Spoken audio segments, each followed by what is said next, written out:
19 শতকের দিকে মানে তখনকার সময় যখনকার সময় রেসিং সেক্টরটা আস্তে আস্তে ডেভেলপ হওয়া শুরু হয়েছে, ঠিক তখনকার সময়ে এই জান আরদিন যে পিজন জান আরদিন যে ব্যক্তিবর্গ রয়েছে তার কবুতর তখনকার সময়েই মেসির এক্সট্রিম লেভেলের লং ডিস্টেন্স থেকে কামব্যাক করতে পারতো। আর যদি কোনো ব্রিড অল্প সময়ের ভিতরে অনেক বেশি জনপ্রিয় হয়ে ওঠে এবং নামটা অনেক তাড়াতাড়ি ছড়িয়ে যায় সমগ্র কবুতর প্রেমীর কাছে, সেই কবুতরের ব্রিড নামই হচ্ছে জান আরদেন, যেটা এখন অনেকের মুখে শুনতে পাওয়া যায় না বললেই চলে। নাম ডাক শোনা যায় না তা তো অনেক দূরেরই কথা, বর্তমান সময়েও এই জান আরদেন ব্রিডটা কিন্তু সবার কাছে অ্যাভেলেবেল নেই। জান আরদেনের কবুতরের ভিডিও আমি এর আগে আরো কয়েকবার আপলোড করেছিলাম, হয়তোবা এটাই আমার সর্বশেষ আপলোড এবং আপডেট হবে জান আরদেন কবুতর সম্পর্কে। জান আরদেন কবুতরকে মূলত বলা হয় কবুতরের চোখের রাজা অথবা কবুতরের চোখের মণি।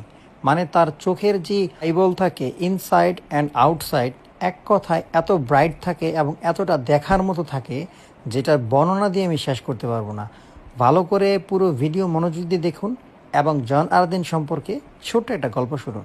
থেকে স্পেশাল বিষয় হচ্ছে তার চোখ। রেজাল্ট তো রয়েছে, কালারও রয়েছে, মানে কবুতরের যে কালার থাকে, কিন্তু সব থেকে আকর্ষণীয় বিষয় হচ্ছে এই কবুতরের চোখ। আর দিন যে ব্লাড নামকরণ করা হয়েছে মানে কবুতরের একটা ব্লাড লাইন, তো সেই নামটা মূলত একজন ব্যক্তিবর্গের, আর তার নাম অনুসরণ করে এই